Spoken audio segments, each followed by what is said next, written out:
ಕರುಣಾಳು ಕೃಪೆ ತೋರಿ ಕನಿಕರಿಸೋ ಹರಿಯೇ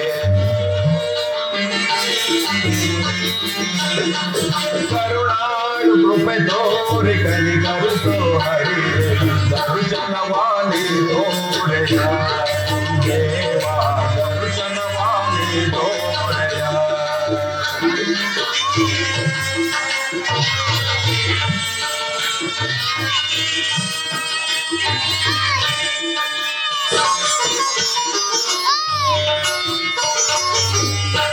ಹನ್ನೆರಡು ವರ್ಷ ವನವಾಸ, 1 ವರ್ಷ ಅಜ್ಞಾತವಾಸವನ್ನು ಮುಗಿಸಿಕೊಂಡು ಹಸ್ತಿನಾವತಿಗೆ ಹಿಂತಿರುಗಿದರು. ಪರಮಾತ್ಮನ ಕರುಣೆಯು ಇನ್ನು ನಮ್ಮ ಮೇಲೆ ಬಾರಲೇ ಇಲ್ಲವೆಲ್ಲ. ಇರಲಿ, ನಾನೀಗಲೇ ದ್ವಾರಕೆಗೆ ತೆರಳಿ ಪರಮಾತ್ಮನ ಸಹಾಯವನ್ನು ಪಡೆಯುವೆನು.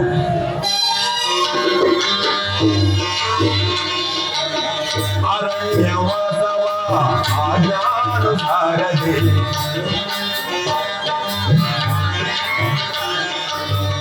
ಅರಣ್ಯವಾಸ ಅವರ ಅಜ್ಞಾನುಸಾರದೆ ಆನಂದದಿ ನಾವು ಕಳೆದೆವು ದೇವಾ.